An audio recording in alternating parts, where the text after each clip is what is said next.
Depuis un quart de siècle, Joseph Staline gouvernait une des nations les plus vastes et les plus puissantes du monde. Cette position faisant de lui une cible privilégiée, pour mieux se protéger en donnant libre cours à son utopie, il fit bâtir une forteresse tentaculaire dans les sous-sols de Moscou. Du réseau d'égouts qui épargna à la ville de graves inondations, mais qui servit de planque aux ennemis du régime. Les contrebandiers dissimulaient leurs marchandises ici, et sous le Kremlin, ça servait de cachot et de chambre de torture. À l'incroyable bunker souterrain où se jouera in extremis le sort du monde libre. C'est d'ici qu'on a télégraphié à Cuba pour mettre fin à la crise des missiles. C'est interdit de descendre ici. En passant par les tunnels top secrets de l'élite soviétique, qui hante encore le métro le plus fréquenté du monde. Explorez avec nous les secrets des villes, avec aujourd'hui, Moscou, les repères souterrains de Staline.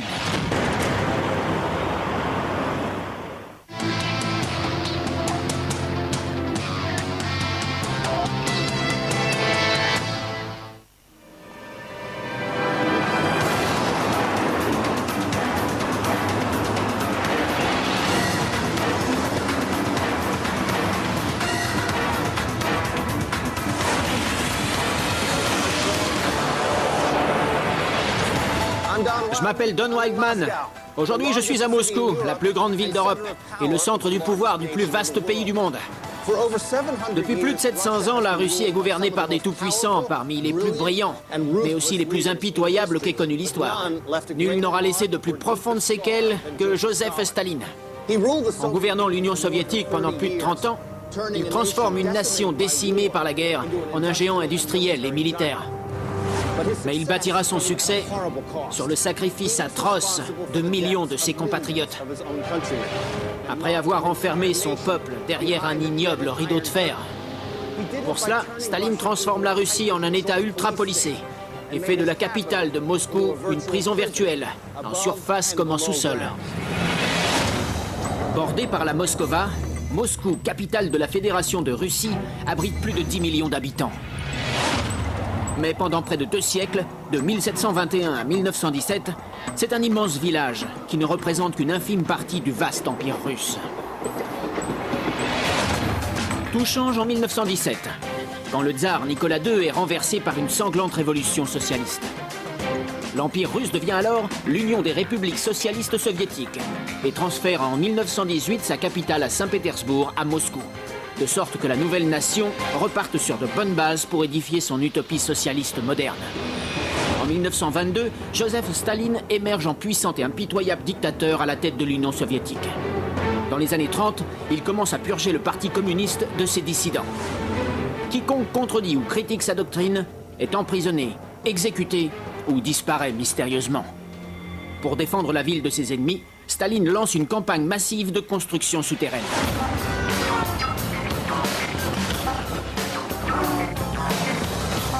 Dans le vieux quartier Taganka de Moscou, se trouve un bunker habilement dissimulé. Vestige des jours les plus sombres de la guerre froide, lorsqu'États-Unis et Union soviétique se tenaient prêts à l'affrontement nucléaire. Je suis à environ un quart d'heure du Kremlin, dans un quartier typique de Moscou. Vous voyez autour de vieilles églises magnifiques, de vieilles habitations, ainsi qu'un grand ensemble plus moderne qui abrite des dizaines de familles. Et voici l'endroit top secret où l'on m'a envoyé. Un bâtiment qui passe inaperçu dans ce quartier. Mais j'imagine que c'était voulu. À l'apogée de la guerre froide, qui aurait cru en passant près de ce banal immeuble qu'il cachait l'entrée secrète d'un important bunker militaire? J'ai rendez-vous avec Terence Fabian. Cet Américain qui vit à Moscou a passé sa vie à étudier l'histoire russe et soviétique. Il m'emmène dans l'entrée de cet immeuble d'habitation qui n'est qu'un subterfuge pour dissimuler un étonnant complexe souterrain. Un centre névralgique où les soviétiques complotaient leur stratégie contre l'ennemi juré, les États-Unis. Après vous. On va descendre par l'ascenseur qui plonge à 60 mètres sous terre. 60 mètres? Oui, c'est l'équivalent d'un immeuble de 20 étages. En 1952, débute sous les ordres de Staline l'édification de ce complexe militaire souterrain.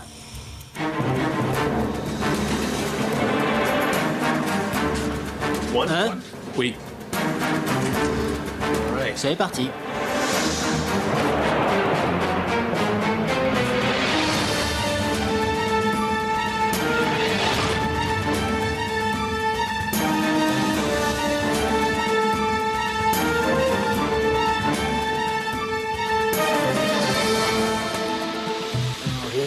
voilà. Incroyable. On a l'impression que c'est compact. C'est extrêmement massif. Combien de personnes descendaient ici chaque jour? Quelque chose comme 1000 à 1500 personnes étaient assignées à ce bunker. Elles faisaient les 3-8. Ça veut dire qu'il devait y avoir en permanence 300 à 500 personnes présentes en même temps dans ces sous-sols. Ah, je vois. Pendant 33 ans, ce bunker souterrain servira de centre de communication militaire soviétique. À l'époque, son nom de code est GO-42. Caché sous un banal immeuble d'appartements, GO-42 se déploie à 60 mètres de profondeur sur 4 blocs principaux reliés par un réseau de tunnels. Le bloc numéro 3 abrite la partie technique. Générateur, système de ventilation et réserve. Le bloc numéro 4, la cantine, les chambrées et l'infirmerie. Tandis que dans les blocs 1 et 2 avaient lieu les opérations. Ceux-ci renfermant les bureaux et l'équipement de communication. Que signifiait le nom de code GO-42 attribué à ce bunker? Gasudarstomier Object numéro 42. Ça veut dire installation gouvernementale. Ce qui était plutôt joli à l'oreille puisque ça désignait une installation mais sans en dire davantage. D'accord. Les mesures de sécurité pour protéger un tel centre névralgique étaient conséquentes. En pleine crise politique, c'est en effet depuis ces salles enfouies que les dirigeants soviétiques ont pris des décisions risquant de bouleverser la paix mondiale. Ce matériel, c'est quoi? Ce sont des récepteurs radio en ondes courtes, des machines à encoder et décoder, des standards téléphoniques. Si vers la fin de la guerre froide, GO-42 et son équipement sont abandonnés en l'état, c'est d'ici qu'il y a près de 50 ans qu'ont été passés les ordres relatifs à la crise des missiles de Cuba. En 1952, Nikita Khrouchtchev, alors numéro 1 soviétique, est impliqué dans un grave conflit politique avec les États-Unis au sujet de Cuba. Tandis que la planète craint l'escalade vers une troisième guerre mondiale, l'architecture de cette forteresse initiée par Staline montre quel devait être son but ultime avant que Khrouchtchev n'accepte de désamorcer la crise. C'est d'ici qu'en octobre 52 est parti le message ordonnant le retrait des forces soviétiques de Cuba, qui a permis d'éviter de justesse un conflit avec les États-Unis. On est vraiment passé très près de l'holocauste nucléaire. Oui, ça a été comme un revolver chargé avec un doigt prêt à appuyer sur la détente. Et cette étape clé de l'histoire s'est jouée ici même. Absolument. C'est hallucinant de se dire qu'à 60 mètres au-dessus de nos têtes, il y avait des millions de personnes qui marchaient tranquillement dans la rue. Pendant qu'ici, on envoyait un câble à Cuba pour mettre un terme in extremis à la crise des missiles. Qui sait si ça n'est pas passé par cet équipement? Afin de garantir la sécurité absolue de l'équipement et du bunker, Staline nomme une organisation secrète chargée de superviser au quotidien GO-42. En gros, le centre était placé sous la responsabilité du MGB, l'un des ancêtres du KGB. C'est eux qui gardaient en haut l'accès au site souterrain. Si la sécurité est assurée par des postes de contrôle comme celui-ci, chaque élément de GO-42 a été conçu pour préserver la confidentialité du lieu. Tous les tunnels sont blindés. Ces plaques de blindage sont faites dans un alliage qui contient beaucoup de plomb. Si on en a tapissé tout l'intérieur des couloirs, c'est parce qu'elles absorbaient les radiations électromagnétiques émises par le matériel de transmission, ce qui rendait le bunker plus difficilement détectable depuis la surface. Et ce bruit de fond, c'est quoi? Le métro. On est à la même profondeur? Oui. Parce qu'on a utilisé le réseau du métro pour camoufler la construction du bunker. D'accord.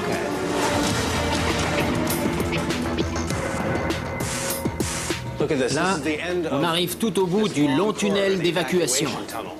On est à 60 mètres sous la ville. Mais où est-ce que ça débouche exactement? Sur le réseau du métro. Vous entendez? C'est les rames qui passent derrière. Juste derrière cette porte, circule le métro moscovite. C'est marrant. Étrange paradoxe que celui de ce site ultra sensible qui a été bâti avec la contrainte environnementale d'un des métros les plus fréquentés du monde. Toujours est-il que l'intention de Staline était de faire de GO-42 bien davantage qu'un centre de communication top secret. Après 1943, c'est-à-dire après l'avènement des armes nucléaires, quand il est devenu évident que nombre des autres bunkers situés plus en surface ne survivraient pas à une explosion nucléaire, On a pris la décision de tout transférer profondément en sous-sol. Staline veut faire de GO 42 l'abri idéal pour protéger ses hauts dignitaires de l'apocalypse nucléaire. La capacité totale du bunker était de 3000 personnes. 3000 3000 personnes auraient pu survivre ici 90 jours. C'est incroyable. Ouais. La construction de GO 42 s'achève en 1946. À la sortie du bloc numéro 3, la section inachevée d'un tunnel permet d'apprécier l'impressionnante armature du bunker.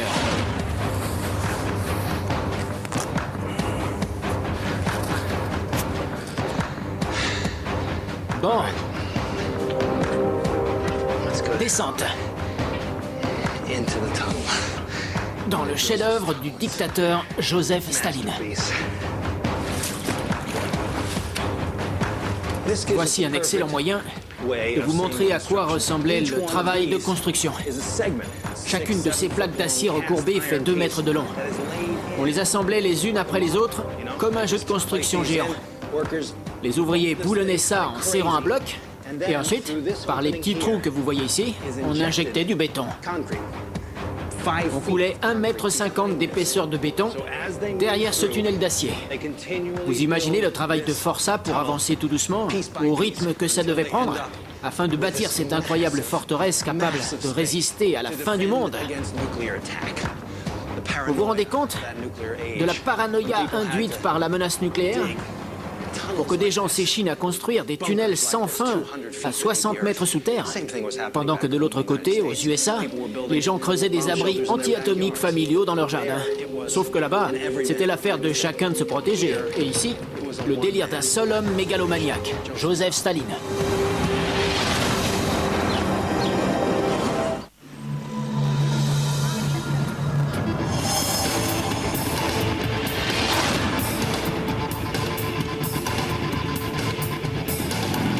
Après avoir consolidé son pouvoir dans les années 30, Joseph Staline commence à mettre à exécution ses plans démesurés pour bâtir l'empire socialiste de ses rêves. Les grandes purges ont débarrassé l'État de ses ennemis en garantissant au dictateur des millions d'ouvriers esclaves soumis, prêts à rénover les infrastructures moscovites. Parmi les projets de construction les plus gigantesques, celui d'un canal de 130 km reliant le fleuve Moskova à la Volga.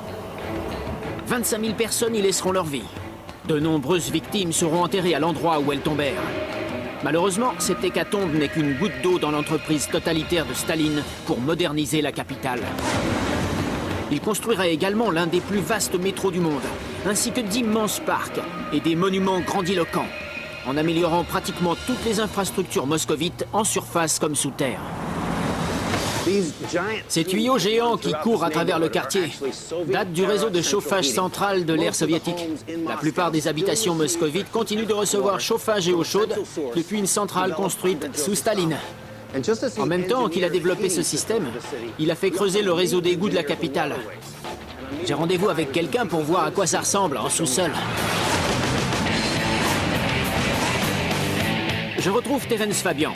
L'entrée des canaux souterrains étant strictement interdite au public, Terence a obtenu une autorisation spéciale des autorités municipales pour que nous puissions visiter les égouts de Moscou. Ah, j'ai compris, les bottes. Oui. Ces 5900 km de galeries développées par Staline pour moderniser la ville et qui circulent à 60 mètres sous les rues ont été également le théâtre d'évasions audacieuses et le site obscur de geôles et de salles de torture. Il y a beaucoup d'eau là-dessous. Il dit qu'avant de descendre, il faut enfiler un harnais de sécurité. Certainement. Merci. Parfait. Une échelle. En fait, c'est très rudimentaire finalement. Oui.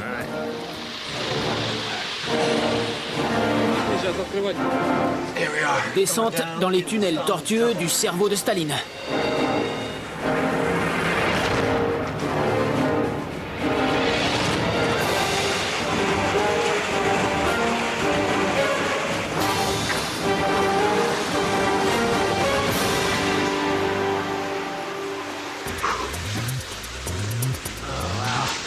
On est bon.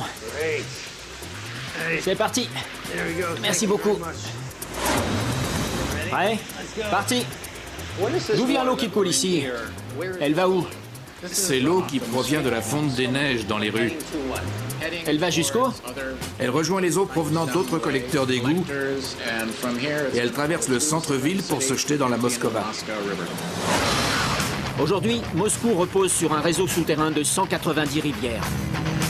Mais avant que Staline ne la transforme en mégapole, ces cours d'eau coulaient en surface, provoquant des inondations à chaque pluie importante. À la fin du XVIIIe siècle, l'impératrice Catherine II de Russie commence par faire dévier souterrainement une portion de la rivière Neglinaya, en la canalisant vers les douves entourant autrefois le Kremlin. Après le siège de Moscou en 1812 par Napoléon, les rivières sont si engorgées de décombres de la guerre qu'on préfère recouvrir plusieurs d'entre elles. Puis on commence à bâtir une série de tunnels d'écoulement. Avec le développement de la ville, Staline étend encore le réseau d'égouts pour en faire l'incroyable labyrinthe qu'on connaît aujourd'hui.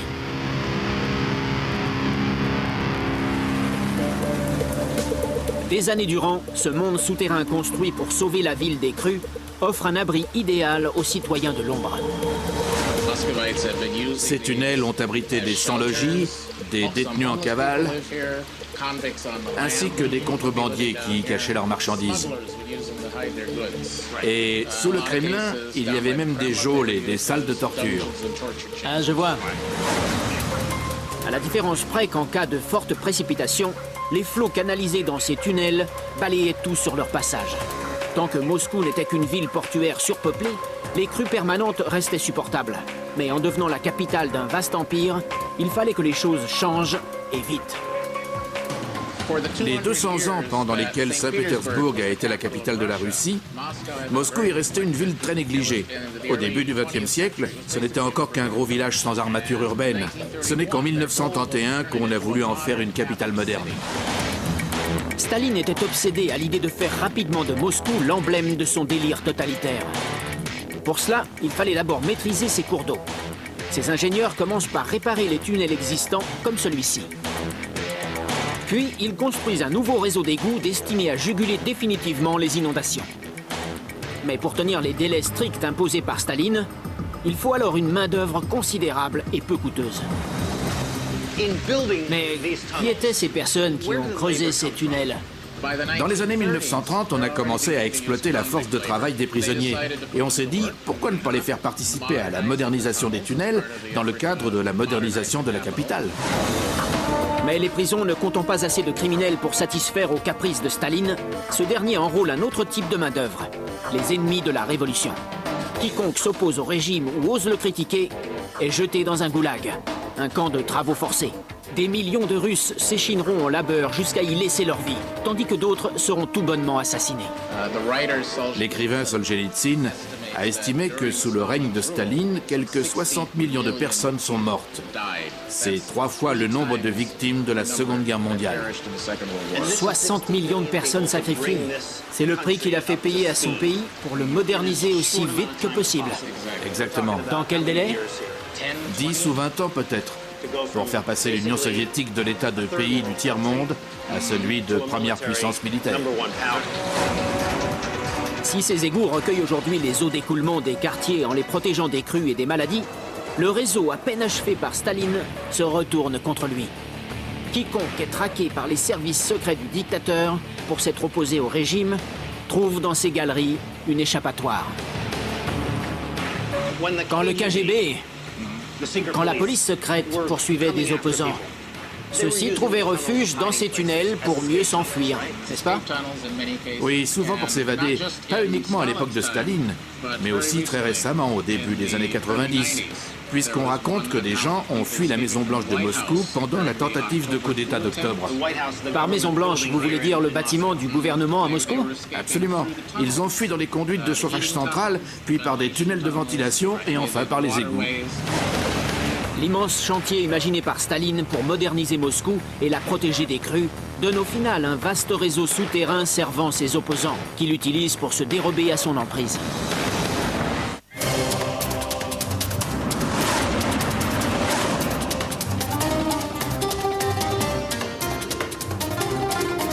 Merci. Comme pour toute chose à Moscou, Il faut plonger sous la surface pour comprendre véritablement ce qui se passe.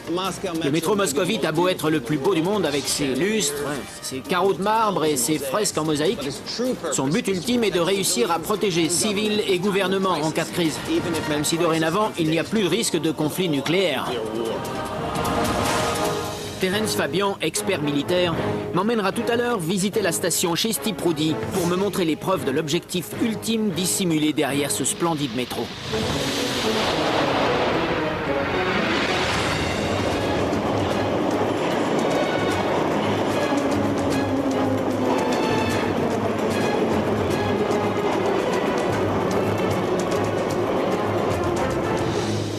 C'est magnifique. Nous sommes à la station Place de la Révolution. On y voit figurer les héros de la Révolution. Les soldats, les marins, les aviateurs, les paysans. Mais si vous regardez bien autour de vous, vous réaliserez que l'architecte a essayé de faire passer un message caché.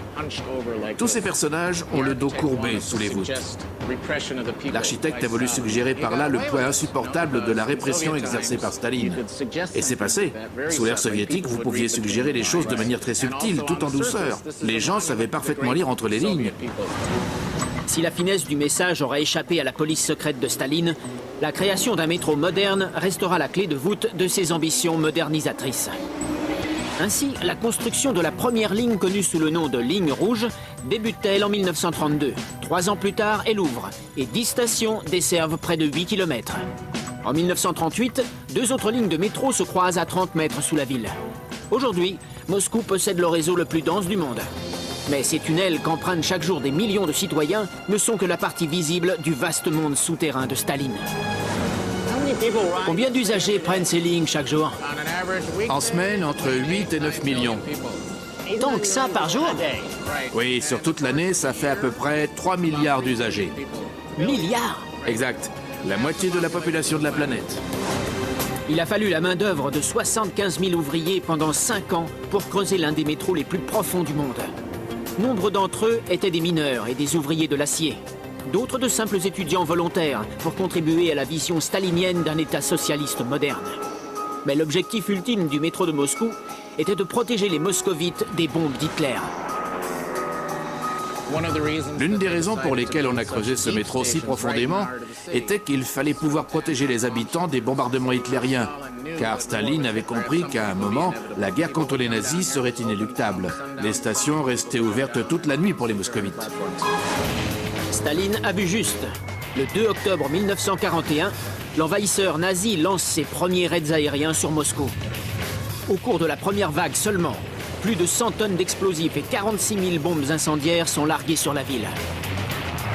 Si en surface tout est dévasté, le génie architectural déployé en sous-sol permettra de sauver le métro et les habitants. On peut en déduire que ces héroïques tunnels auront libéré la planète de la folie d'Hitler. Cet endroit a donc un rôle de défense civile. Absolument. Quand on voit la structure métallique de la porte colossale qui refermait ce réseau, avec au sous-sol la trace du rail de fermeture, on comprend le rôle essentiel de défense passive joué par cette infrastructure. Si des années durant, les moscovites ont vécu en sachant qu'ils pourraient y trouver refuge en cas de bombardement, ils ignorent néanmoins ce qui se cache sous leur métro. Terence m'emmène vers une autre station pour me donner un autre aperçu de l'univers top secret dissimulé sous les dédales des tunnels. La station Chisty Proudy est située sous le cœur de Moscou. Par sa position centrale et sa profondeur de 37 mètres, c'était le site idéal pour implanter un quartier général militaire. Tout au long de la Seconde Guerre mondiale, cette station restera fermée au public. Le haut commandement de la défense aérienne se trouvait ici et Staline est presque certainement descendu ici. Donc, tout le temps qu'a duré la Seconde Guerre mondiale, cette station a été un centre de commandement. Oui. Ça veut dire que tous ces passages étaient fermés par des planches de bois? Comme ça, personne ne voyait ce qui se passait. Les trains passaient sans s'arrêter. La station était condamnée au public. Et les militaires bossaient ni vu ni connu. L'armée utilise cette salle de correspondance coincée entre 2 quais de la station Chisty Proudy. Les rames ne s'y arrêtent pas, et les passagers ignorent les enjeux qui se trament derrière les parois de bois occultant la zone top secrète. Mais sous ce centre de commandement dissimulé, Staline avait bâti un bunker encore plus confidentiel. Aujourd'hui, le réseau de tunnels classés secret défense est toujours interdit au public. Ici, c'est donc l'une des entrées du bunker situé en dessous. Un bunker toujours intact. Vraiment? Oui, mais personne n'a mis les pieds là-dedans depuis des lustres. Vous me dites qu'il y a sous cette station un bunker qui n'a pas bougé depuis sa construction C'est bien ça. et qui était réservé à Joseph Staline et à ses hauts dignitaires. Oui. Ce bunker fait partie d'une vaste installation militaire s'étendant en étoile sous toute la superficie de Moscou et que les Russes ont baptisé simplement Métro 2. Métro 2 est censé être cet immense réseau conjuguant des tunnels de métro, des centres de commandement militaire, des bunkers. Il s'étend au-delà des limites de la ville, vers des postes de commandement basés au sud, au nord-est et au sud-ouest de la périphérie. Ils avaient aussi un chemin de fer souterrain secret? Oui, et même par endroits, toute une ville souterraine. Comment savez-vous ça? Les premières informations ont commencé à filtrer dans les journaux au début des années 90. Comme par exemple, l'un de mes voisins connaît une dame, aujourd'hui retraitée, qui travaillait comme femme de ménage pour le KGB et qu'on avait emmenée sur ce réseau ferroviaire souterrain. D'accord. Progressivement, de plus en plus de détails ont fait surface. Quand on pense que ça n'a commencé à être su qu'au début des années 90, on comprend que c'était sans doute le secret le mieux préservé de Moscou. D'autres preuves attestent que le gouvernement américain était au courant de ce secret. Terence a pu mettre la main sur un document récemment déclassifié du ministère de la Défense, qui montre le plan global de Métro 2. Cette carte provient d'un rapport des services secrets de la défense américaine. C'est un schéma approximatif du réseau de Métro 2. C'est donc un document officiel américain? Oui. Je vois. Oui. Et ça servirait à quoi en cas de guerre atomique? Ce serait en quelque sorte les galeries de la dernière chance en cas d'holocauste nucléaire pour espérer sauver les pointures de l'État. Oui, sans compter que c'est un système qu'on continue de développer comme on continue d'étendre le réseau du métro pour les usagers. Alors ce sous-sol réserve encore des secrets? Absolument. Si le Kremlin continue de nier l'existence de Métro 2, nombreux sont les moscovites à croire que les vestiges des projets gigantesques de Staline restent opérationnels derrière ces parois de marbre. On n'a pas le droit de descendre ici. Mais je veux en avoir le cœur net. Regardez. On devine qu'on entre ici dans un autre monde. Autant là-haut, c'est une scène banale de transport en commun, avec des usagers qui vont et qui viennent. Autant sous leurs pieds, ça devient une zone strictement militaire et occulte, dont on devine qu'elle s'enfonce encore plus profondément. Si l'on est ici à moins 37 mètres, là commence la descente vers moins 90 mètres. Il y a là en dessous tout un réseau ferroviaire secret dont la preuve de l'existence a été fournie par des documents américains. Sauf que nul n'est autorisé à percer ce mystère. Le Moscou souterrain, c'est une vraie chape de plomb.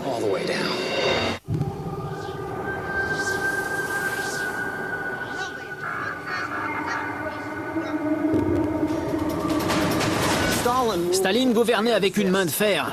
Il avait planifié d'édifier cette capitale pour inspirer la peur. C'est ainsi qu'il a commandé le Palais des Soviets. Cet édifice était prévu pour être le plus haut du monde, surmonté d'une gigantesque statue de Lénine d'environ 90 mètres de haut. Mais pour pouvoir construire ce chef-d'œuvre, Staline a dû trouver un emplacement et pour cela, il ne s'est pas gêné pour faire table rase du monument le plus sacré de la ville, montrant par là sa volonté d'écraser la religion. L'une des pires menaces pour la société utopique de Staline est en effet la religion. Le dictateur sanguinaire veut ainsi briser le symbole le plus saint de la Russie en le remplaçant par une représentation de l'omnipotence de l'État, le Palais des Soviets. Pour créer l'emplacement de ce bâtiment d'inspiration néoclassique, il a fait détruire la cathédrale du Christ Sauveur. Le chantier sera interrompu par l'invasion allemande de 1941. Et la cathédrale sera reconstruite entre 1995 et 2000. Le sous-sol a gardé la trace des goûts mégalomaniaques de Staline. Daria Beliakova, guide local, m'accompagne. Daria! Bonjour, Don. Enchanté. De même. C'est donc la cathédrale du Christ Sauveur. C'est elle. Chapeautée de ses dômes dorés en forme d'oignon, la cathédrale du Christ Sauveur domine l'horizon. Mais ce qu'on voit émerger du sol, c'est un édifice incroyable, n'est qu'une petite partie d'un impressionnant complexe souterrain. La salle principale du Conseil, par exemple, construite à 14 mètres sous terre. Ici, nous sommes dans la grande salle des conseils religieux où ont lieu les événements majeurs de la vie religieuse orthodoxe, sous la guidance du patriarche qui est à la tête de l'Église orthodoxe russe. En 1812, Alexandre Ier commande la construction de la première cathédrale du Christ Sauveur pour célébrer la victoire de la Russie sur les troupes de Napoléon. Une fois achevée en 1833, elle est immédiatement célébrée par le peuple comme le symbole de l'Église orthodoxe russe. Mais à peine 48 ans après qu'elle ait été achevée, Staline ordonne que la monumentale cathédrale où bat le cœur religieux des moscovites soit rasée. À 14 mètres en sous-sol, subsistent les traces de l'église d'origine ainsi que des fondations du palais des soviets voulu par Staline.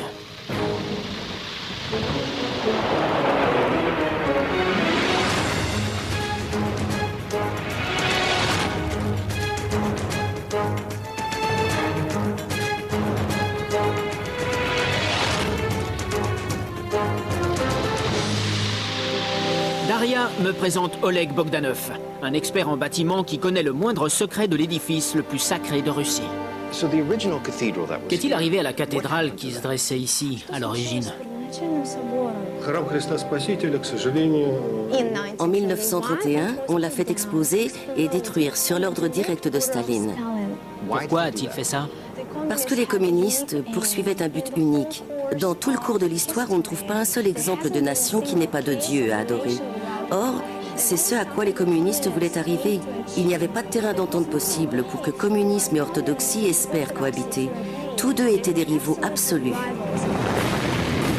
En seulement 6 jours, à l'aide de 3 charges massives de TNT, Staline réduit à néant le symbole le plus sacré de l'Église orthodoxe russe. Quiconque élève son objection contre ce véritable acte de terrorisme est exilé ou assassiné, comme ce sera le cas pour des dizaines de milliers de prêtres. Peu de temps après démarre le chantier du nouveau bâtiment. Le palais des soviets se veut le centre culturel de toute la nation. Ces plans révèlent une structure circulaire s'élevant à 396 mètres, surmontée d'une statue de bronze de Lénine de 96 mètres de haut, ce qui porte l'ensemble à 15 mètres plus haut que l'Empire State Building, en espérant faire triompher le socialisme. Si je résume, Staline a éradiqué la religion orthodoxe pour imposer à la place sa religion d'État, dont Lénine était le saint patron. Oui, il a fait en sorte de saper en profondeur le peuple russe en détruisant toutes ses racines religieuses. Pour construire des fondations assez puissantes pour supporter un bâtiment aussi imposant, les ingénieurs de Staline nivellent la colline sur laquelle se dressait la cathédrale. Puis ils creusent une fosse de 8 mètres de profondeur, qu'ils remplissent de béton. En 1941, la charpente d'acier des 10 premiers étages est déjà bâtie. Mais le chantier s'arrête brusquement avec l'invasion de l'Union soviétique par les troupes nazies. Alors que la guerre fait rage autour de Moscou et que le pays est à court de ressources, béton et acier sont arrachés aux fondations pour construire en hâte les bunkers et fortifications capables de protéger Moscou. C'est une double blessure pour les Russes. Leur sainte cathédrale a été détruite pour rien. Pendant les 20 années qui suivent, le trou des fondations restera béant, rempli d'eau de pluie et de ruines. C'était devenu une décharge marécageuse. Et quelle image tragique que celle de cette première église de Russie, devenue un trou laissé à l'abandon en pleine capitale. Oui. Les moscovites rêvent en secret du jour où ressurgira peut-être leur cathédrale. Leur rêve va être exaucé au début des années 90, avec la chute du régime totalitaire soviétique. Grâce aux dons des volontaires affluents de toute la Russie, le chantier de la nouvelle cathédrale démarre en 1994 et l'on creuse de nouvelles fondations sur les vestiges de la fosse béante du palais des soviets. Pour avoir un aperçu de l'envergure de cette entreprise, il faut descendre au sous-sol à 14 mètres sous la cathédrale. Regardez cet immense espace en face. Nous sommes ici sous le fond de l'église qui se dresse au-dessus de nos têtes. Mais nous sommes également à l'intérieur de la superstructure qu'il a fallu reconstruire pour recréer l'ancienne colline. Joseph Staline avait fait abattre l'ancienne cathédrale pour élever son palais à la gloire du communisme. Mais le communisme a chuté, et bien évidemment, le peuple russe libéré de son joug a exigé qu'on lui rende son principal lieu de culte. Pour pouvoir le satisfaire, il a fallu remonter une colline et y construire la réplique exacte de la cathédrale du Christ Sauveur. Cette superstructure représente la fameuse colline, et nous nous trouvons sous la copie conforme de la cathédrale. C'est la technologie du 21e siècle cachée sous une église du 19e.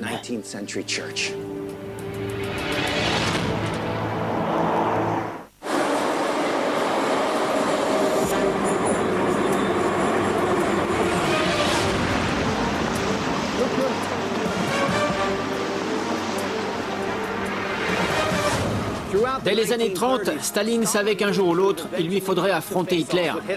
Pour mieux se préparer au duel sans merci contre son voisin allemand, qu'il savait supérieur en puissance de feu, il a transformé sa capitale en forteresse. Partout où il savait qu'il devrait être, il faisait creuser un bunker juste en dessous. Le Kremlin, les bâtiments du gouvernement, les quartiers généraux militaires, et même un stade dans lequel Staline rassemblait les foules pour les exhorter à résister et à combattre les nazis avançant sur eux. Protéger Staline de la machine de guerre nazie signifiait créer un lien direct entre le centre du pouvoir au Kremlin et un bunker souterrain secret d'où le dictateur pourrait diriger les opérations.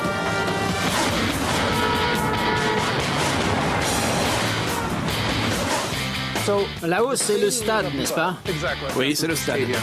L'historien soviétique Gennady Kuznetsov m'emmène visiter l'énorme et profond bunker connu sous le nom de Izmaïlovo, qui fut créé comme un ultime pare-feu pour résister à l'invasion des troupes hitlériennes.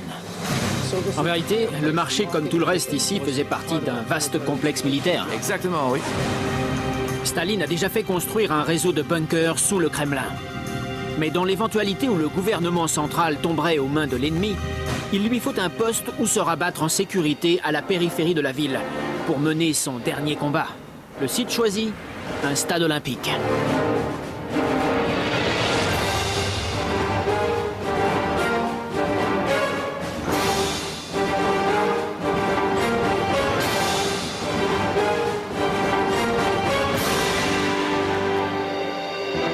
C'est un vrai palais. Tout a l'air grandiose. Oui, c'est un palais souterrain. Staline l'a connu sous cet aspect. Oui, rien n'a bougé.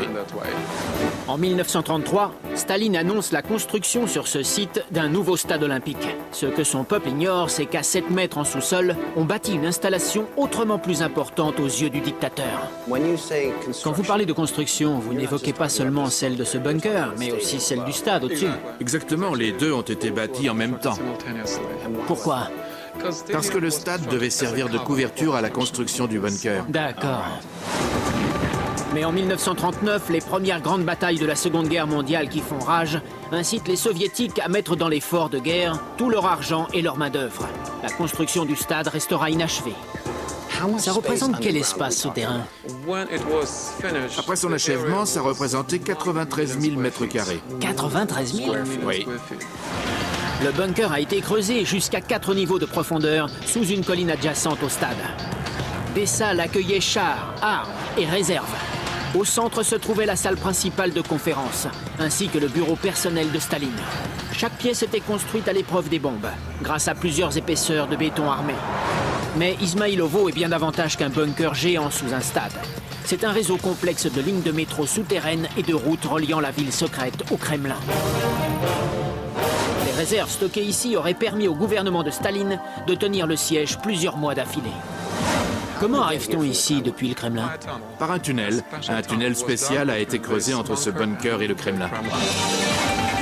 Ce tunnel fait partie de Métro 2, le réseau top secret de transport souterrain de Staline. Si les Allemands devaient prendre le centre de Moscou, Staline et ses généraux emprunteraient Métro 2 jusqu'à ce bunker afin de décider de la stratégie d'urgence à adopter.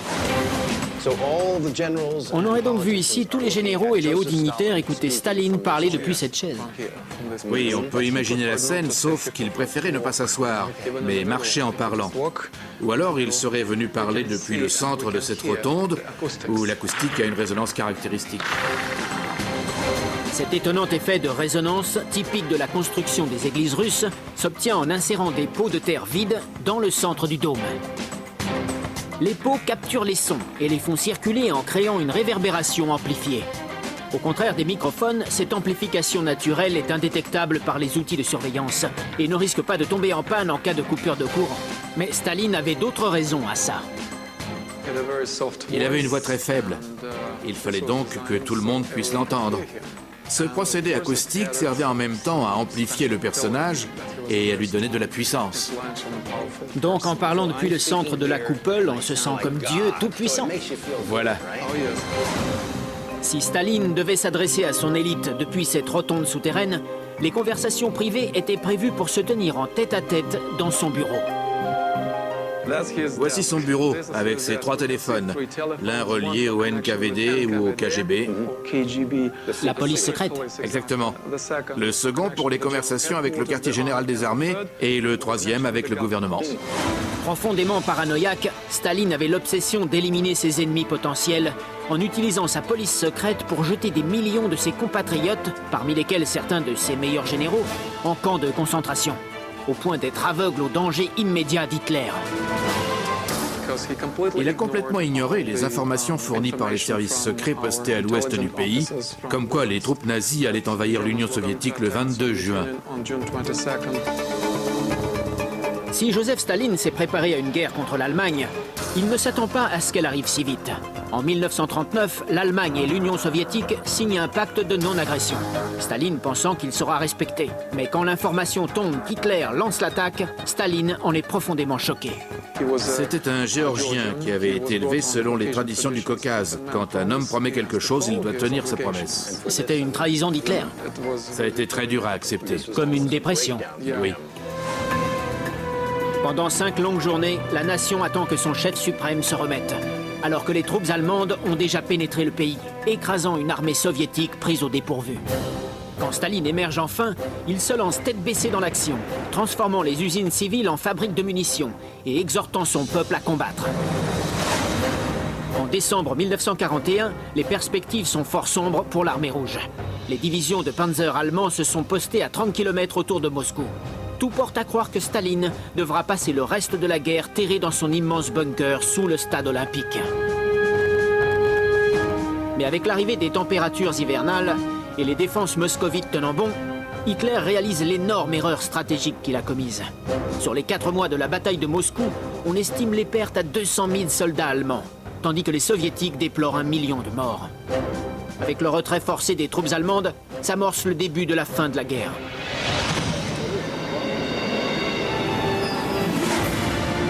Joseph Staline et des millions de ses compatriotes ont réussi à repousser la plus vaste campagne militaire de l'histoire. Le coût en vie est inouï. Mais après les jours les plus sombres vécus par l'Union soviétique, Staline émerge comme le chef d'État victorieux d'une nation parmi les plus puissantes que le monde ait jamais connues. Si 1989 marque la fin de l'Empire soviétique, les séquelles de l'épouvantable règne de terreur exercé par Staline sont toujours présentes sous Moscou et ses environs.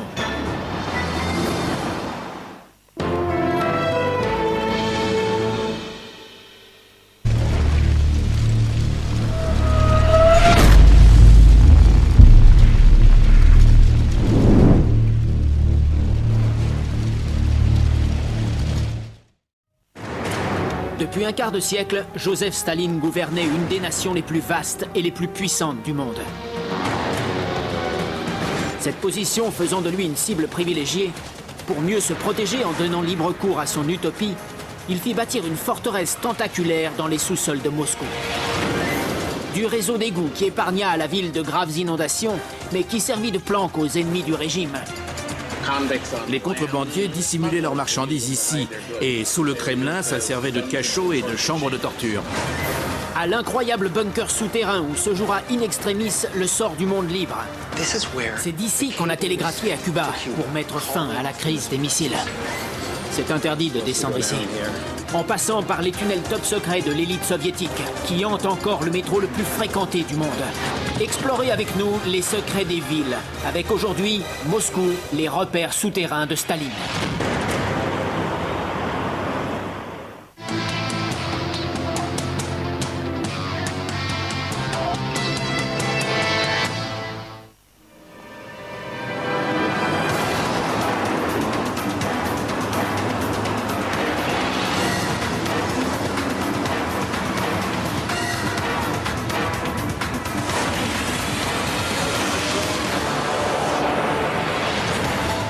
Je m'appelle Don Wildman. Aujourd'hui, je suis à Moscou, la plus grande ville d'Europe, et le centre du pouvoir du plus vaste pays du monde. Depuis plus de 700 ans, la Russie est gouvernée par des tout-puissants, parmi les plus brillants, mais aussi les plus impitoyables qu'ait connu l'histoire. Nul n'aura laissé de plus profondes séquelles que Joseph Staline. En gouvernant l'Union soviétique pendant plus de 30 ans, il transforme une nation décimée par la guerre en un géant industriel et militaire.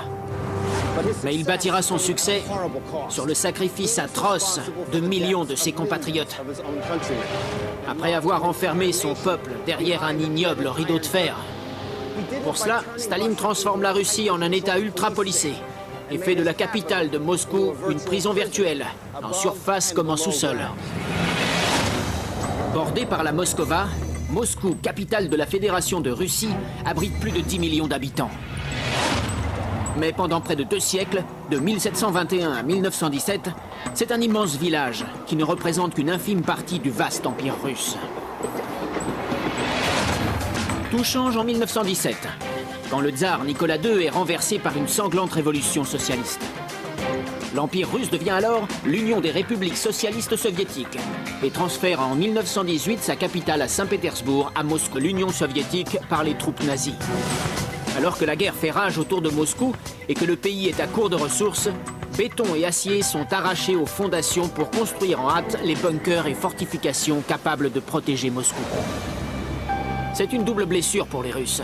Leur sainte cathédrale a été détruite pour rien. Pendant les 20 années qui suivent, le trou des fondations restera béant, rempli d'eau de pluie et de ruines. C'était devenu une décharge marécageuse. Et quelle image tragique que celle de cette première église de Russie, devenue un trou laissé à l'abandon en pleine capitale. Oui. Les moscovites rêvent en secret du jour où ressurgira peut-être leur cathédrale. Leur rêve va être exaucé au début des années 90, avec la chute du régime totalitaire soviétique. Grâce aux dons des volontaires affluents de toute la Russie, le chantier de la nouvelle cathédrale démarre en 1994 et l'on creuse de nouvelles fondations sur les vestiges de la fosse béante du palais des soviets. Pour avoir un aperçu de l'envergure de cette entreprise, il faut descendre au sous-sol à 14 mètres sous la cathédrale. Regardez cet immense espace en face. Nous sommes ici sous le fond de l'église qui se dresse au-dessus de nos têtes. Mais nous sommes également à l'intérieur de la superstructure qu'il a fallu reconstruire pour recréer l'ancienne colline.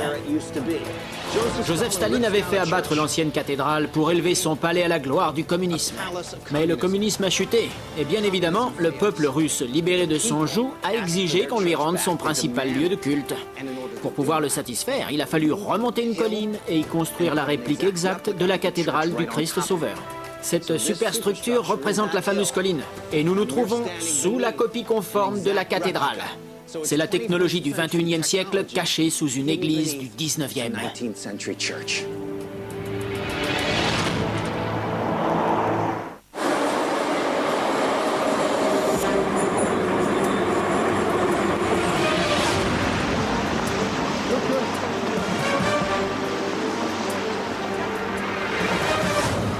Dès les années 30, Staline savait qu'un jour ou l'autre, il lui faudrait affronter Hitler. Pour mieux se préparer au duel sans merci contre son voisin allemand, qu'il savait supérieur en puissance de feu, il a transformé sa capitale en forteresse. Partout où il savait qu'il devrait être, il faisait creuser un bunker juste en dessous. Le Kremlin, les bâtiments du gouvernement, les quartiers généraux militaires, et même un stade dans lequel Staline rassemblait les foules pour les exhorter à résister et à combattre les nazis avançant sur eux. Protéger Staline de la machine de guerre nazie signifiait créer un lien direct entre le centre du pouvoir au Kremlin et un bunker souterrain secret d'où le dictateur pourrait diriger les opérations.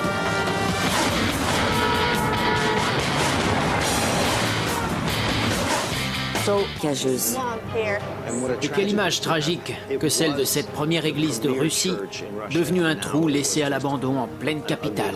Oui. Les moscovites rêvent en secret du jour où ressurgira peut-être leur cathédrale. Leur rêve va être exaucé au début des années 90, avec la chute du régime totalitaire soviétique. Grâce aux dons des volontaires affluents de toute la Russie, le chantier de la nouvelle cathédrale démarre en 1994 et l'on creuse de nouvelles fondations sur les vestiges de la fosse béante du palais des soviets. Pour avoir un aperçu de l'envergure de cette entreprise, il faut descendre au sous-sol à 14 mètres sous la cathédrale. Regardez cet immense espace en face. Nous sommes ici, sous le fond de l'église qui se dresse au-dessus de nos têtes. Mais nous sommes également à l'intérieur de la superstructure qu'il a fallu reconstruire pour recréer l'ancienne colline. Joseph Staline avait fait abattre l'ancienne cathédrale pour élever son palais à la gloire du communisme. Mais le communisme a chuté, et bien évidemment, le peuple russe, libéré de son joug, a exigé qu'on lui rende son principal lieu de culte. Pour pouvoir le satisfaire, il a fallu remonter une colline et y construire la réplique exacte de la cathédrale du Christ Sauveur. Cette superstructure représente la fameuse colline, et nous nous trouvons sous la copie conforme de la cathédrale. C'est la technologie du 21e siècle cachée sous une église du 19e.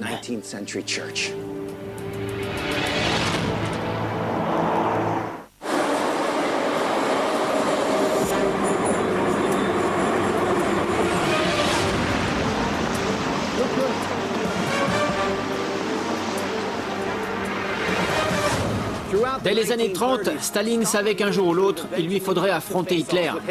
Pour mieux se préparer au duel sans merci contre son voisin allemand, qu'il savait supérieur en puissance de feu, il a transformé sa capitale en forteresse. Partout où il savait qu'il devrait être, il faisait creuser un bunker juste en dessous. Le Kremlin, les bâtiments du gouvernement, les quartiers généraux militaires, et même un stade dans lequel Staline rassemblait les foules pour les exhorter à résister et à combattre les nazis avançant sur eux.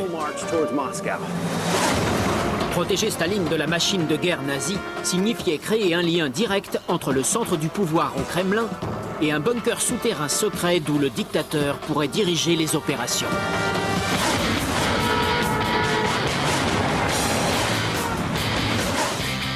Là-haut, c'est le stade, n'est-ce pas? Oui, c'est le stade. L'historien soviétique Gennady Kuznetsov m'emmène visiter l'énorme et profond bunker connu sous le nom de Izmaïlovo, qui fut créé comme un ultime pare-feu pour résister à l'invasion des troupes hitlériennes. En vérité, le marché, comme tout le reste ici, faisait partie d'un vaste complexe militaire. Exactement, oui. Staline a déjà fait construire un réseau de bunkers sous le Kremlin. Mais dans l'éventualité où le gouvernement central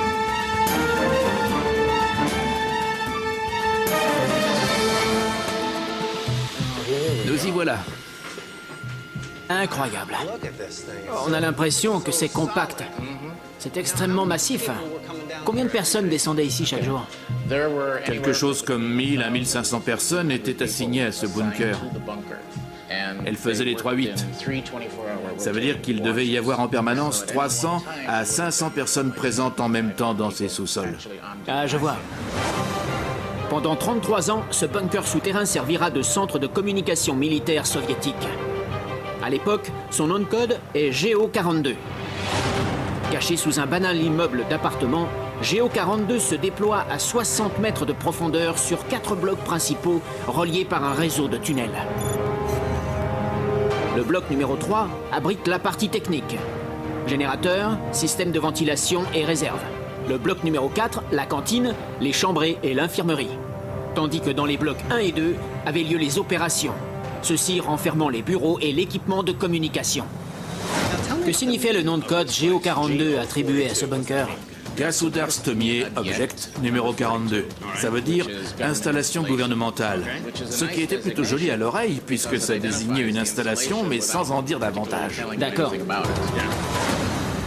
Les mesures de sécurité pour protéger un tel centre névralgique étaient conséquentes. En pleine crise politique, c'est en effet depuis ces salles enfouies que les dirigeants soviétiques ont pris des décisions risquant de bouleverser la paix mondiale. Ce matériel, c'est quoi? Ce sont des récepteurs radio en ondes courtes, des machines à encoder et décoder, des standards téléphoniques. Si vers la fin de la guerre froide, GO42 et son équipement sont abandonnés en l'état, c'est d'ici qu'il y a près de 50 ans qu'ont été passés les ordres relatifs à la crise des missiles de Cuba. En 1952, Nikita Khrouchtchev, alors numéro 1 soviétique, est impliqué dans un grave conflit politique avec les États-Unis au sujet de Cuba. Tandis que la planète craint l'escalade vers une troisième guerre mondiale, l'architecture de cette forteresse initiée par Staline montre quel devait être son but ultime avant que Khrouchtchev n'accepte de désamorcer la crise. C'est d'ici qu'en octobre 52 est parti le message ordonnant le retrait des forces soviétiques de Cuba, qui a permis d'éviter de justesse un conflit avec les États-Unis. On est vraiment passé très près de l'Holocauste nucléaire. Oui, ça a été comme un revolver chargé avec un doigt prêt à appuyer sur la détente. Et cette étape clé de l'histoire s'est jouée ici même. Absolument. C'est hallucinant de se dire qu'à 60 mètres au-dessus de nos têtes, il y avait des millions de personnes qui marchaient tranquillement dans la rue. Pendant qu'ici, on envoyait un câble à Cuba pour mettre un terme in extremis à la crise. Aya, Bonjour, Don. enchanté. De même. C'est donc la cathédrale du Christ Sauveur. C'est elle. Chapeautée de ses dômes dorés en forme d'oignon, la cathédrale du Christ Sauveur domine l'horizon. Mais ce qu'on voit émerger du sol, c'est un édifice incroyable, n'est qu'une petite partie d'un impressionnant complexe souterrain. La salle principale du Conseil, par exemple, construite à 14 mètres sous terre. Ici, nous sommes dans la grande salle des conseils religieux où ont lieu les événements majeurs de la vie religieuse orthodoxe, sous la guidance du patriarche qui est à la tête de l'Église orthodoxe russe. En 1812, Alexandre Ier commande la construction de la première cathédrale du Christ Sauveur pour célébrer la victoire de la Russie sur les troupes de Napoléon. Une fois achevée en 1833, elle est immédiatement célébrée par le peuple comme le symbole de l'Église orthodoxe russe. Mais à peine 48 ans après qu'elle ait été achevée, Staline ordonne que la monumentale cathédrale où bat le cœur religieux des moscovites soit rasée. À 14 mètres en sous-sol, subsistent les traces de l'église d'origine ainsi que des fondations du palais des soviets voulu par Staline.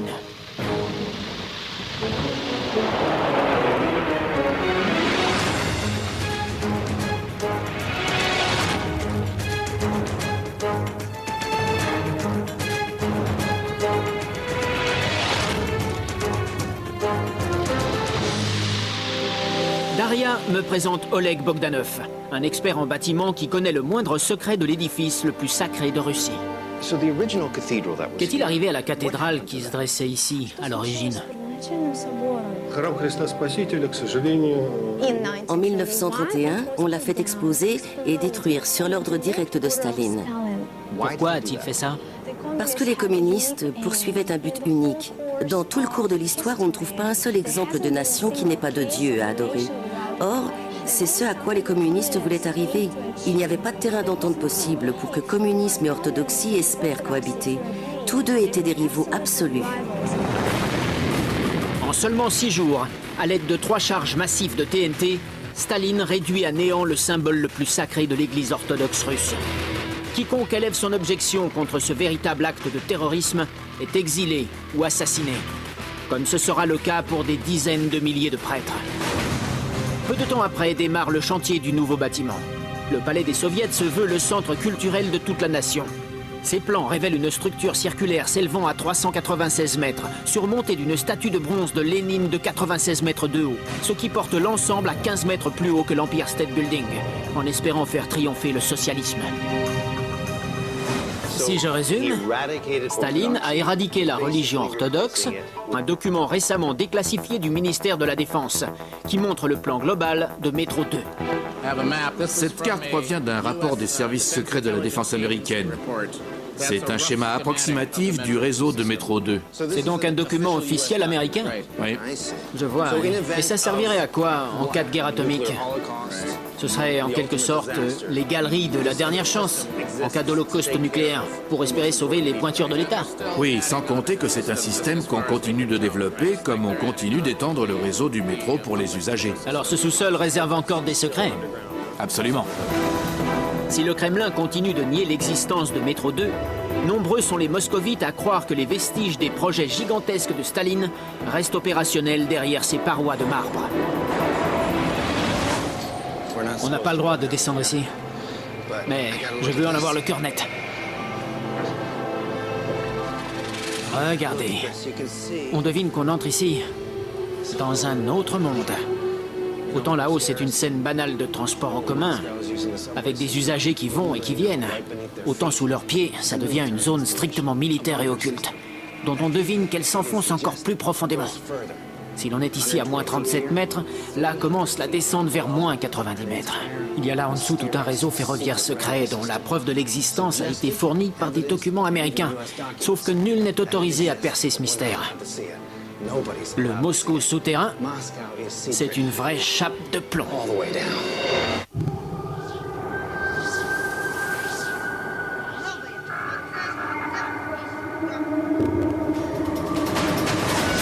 Staline gouvernait avec une main de fer. Il avait planifié d'édifier cette capitale pour inspirer la peur. C'est ainsi qu'il a commandé le Palais des Soviets. Cet édifice était prévu pour être le plus haut du monde, surmonté d'une gigantesque statue de Lénine d'environ 90 mètres de haut.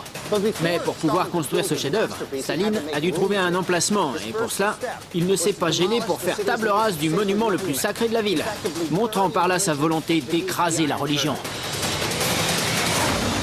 L'une des pires menaces pour la société utopique de Staline est en effet la religion. Le dictateur sanguinaire veut ainsi briser le symbole le plus saint de la Russie en le remplaçant par une représentation de l'omnipotence de l'État, le Palais des Soviets. Pour créer l'emplacement de ce bâtiment d'inspiration néoclassique, il a fait détruire la cathédrale du Christ Sauveur. Le chantier sera interrompu par l'invasion allemande de 1941. Et la cathédrale sera reconstruite entre 1995 et 2000. Le sous-sol a gardé la trace des goûts mégalomaniaques de Staline. Daria Beliakova, guide local, m'accompagne. Daria! Bonjour, Don. Enchanté. De même. C'est donc la cathédrale du Christ Sauveur. C'est elle. Si la construction de la première ligne connue sous le nom de ligne rouge débute-t-elle en 1932. 3 ans plus tard, elle ouvre et 10 stations desservent près de 8 km. En 1938, 2 autres lignes de métro se croisent à 30 mètres sous la ville. Aujourd'hui, Moscou possède le réseau le plus dense du monde. Mais ces tunnels qu'empruntent chaque jour des millions de citoyens ne sont que la partie visible du vaste monde souterrain de Staline. Combien d'usagers prennent ces lignes chaque jour?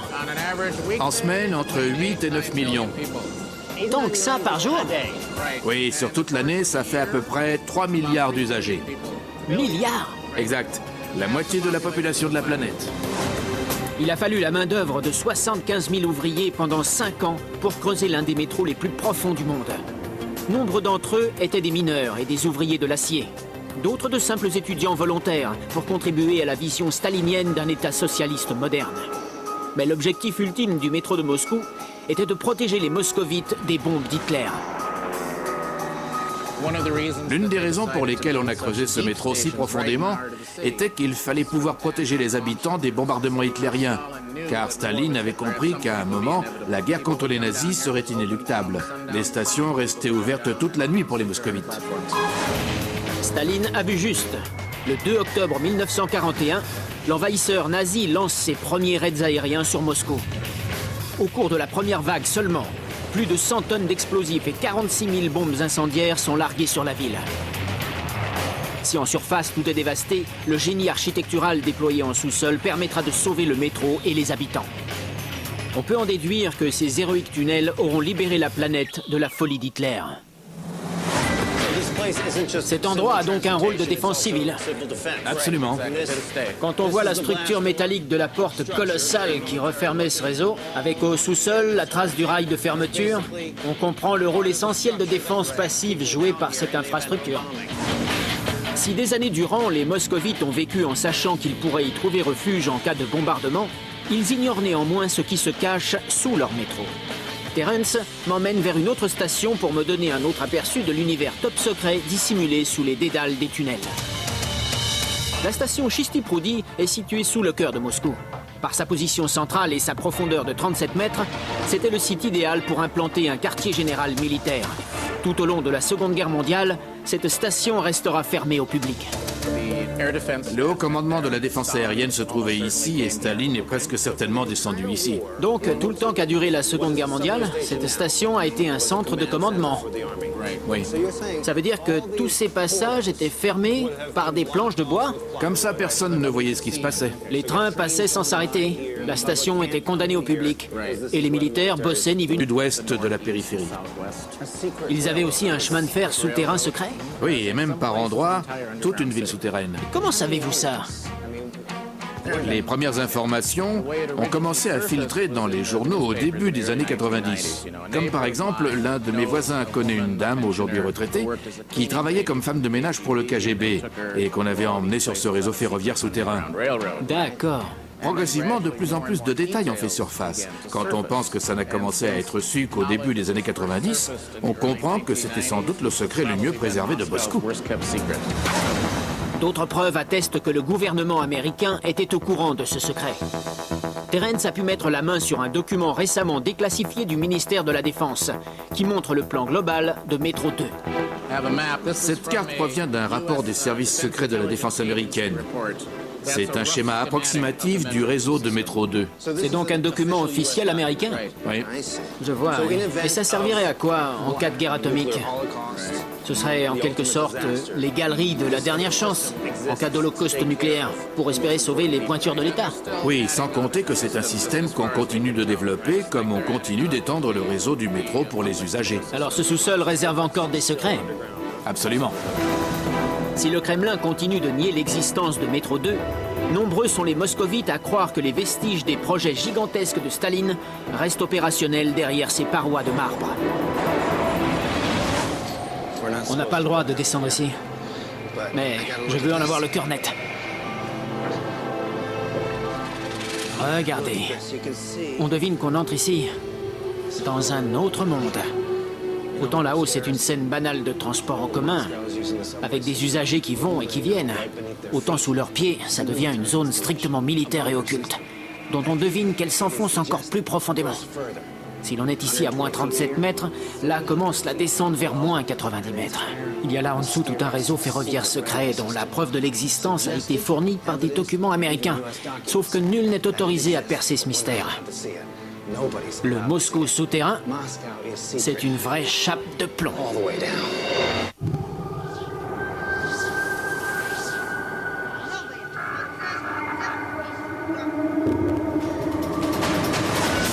Staline gouvernait avec une main de fer. Il avait planifié d'édifier cette capitale pour inspirer la peur. C'est ainsi qu'il a commandé le Palais des Soviets. Cet édifice était prévu pour être le plus haut du monde, surmonté d'une gigantesque statue de Lénine d'environ 90 mètres de haut. Mais pour pouvoir construire ce chef-d'œuvre, Staline a dû trouver un emplacement et pour cela, il ne s'est pas gêné pour faire table rase du monument le plus sacré de la ville, montrant par là sa volonté d'écraser la religion. L'une des pires menaces pour la société utopique de Staline, l'apocalypse nucléaire. La capacité totale du bunker était de 3000 personnes. 3000? 3000 personnes auraient pu survivre ici 90 jours. C'est incroyable. Ouais. La construction de Géo 42 s'achève en 1946. À la sortie du bloc numéro 3, la section inachevée d'un tunnel permet d'apprécier l'impressionnante armature du bunker.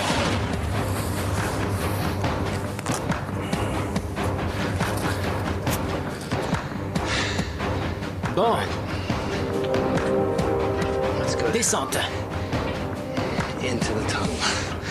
Dans le chef-d'œuvre du dictateur Joseph Staline. Voici un excellent moyen de vous montrer à quoi ressemblait le travail de construction. Chacune de ces plaques d'acier recourbées fait 2 mètres de long. On les assemblait les unes après les autres, comme un jeu de construction géant. Les ouvriers boulonnaient ça en serrant un bloc, et ensuite, par les petits trous que vous voyez ici, on injectait du béton. On coulait 1,50 m d'épaisseur de béton derrière ce tunnel d'acier. Vous imaginez le travail de forçat pour avancer tout doucement, au rythme que ça devait prendre, afin de bâtir cette incroyable forteresse capable de résister à la fin du monde. Vous vous rendez compte de la paranoïa induite par la menace nucléaire? Pour que des gens s'échinent à construire des tunnels sans fin à 60 mètres sous terre, pendant que de l'autre côté, aux USA, les gens creusaient des abris anti-atomiques familiaux dans leur jardin. Sauf que là-bas, c'était l'affaire de chacun de se protéger. Et ici, le délire d'un seul homme mégalomaniaque, Joseph Staline.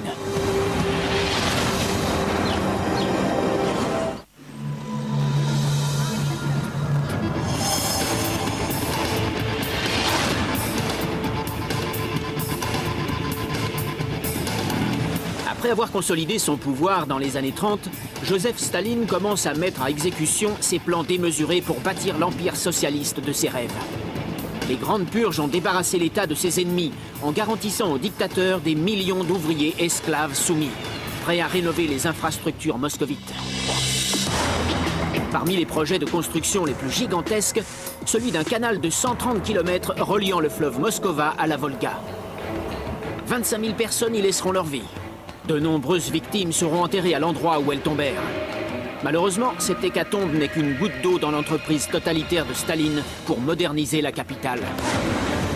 Il construira également l'un des plus vastes métros du monde, ainsi que d'immenses parcs et des monuments grandiloquents, en améliorant pratiquement toutes les infrastructures moscovites en surface comme sous terre.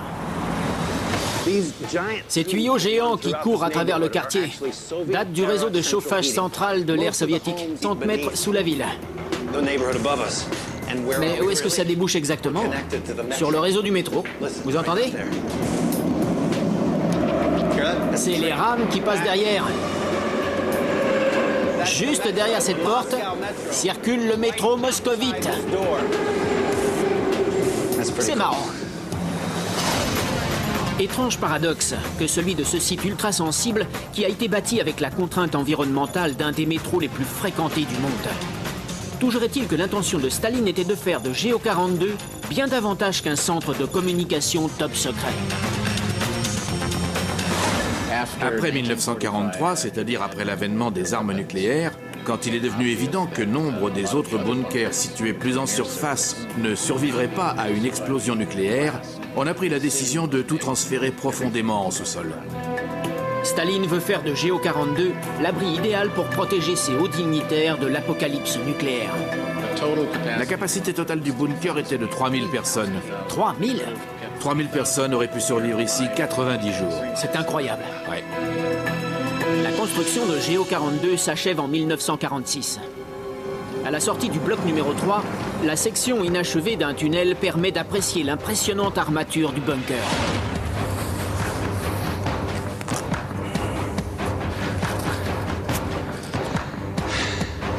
Bon. Descente.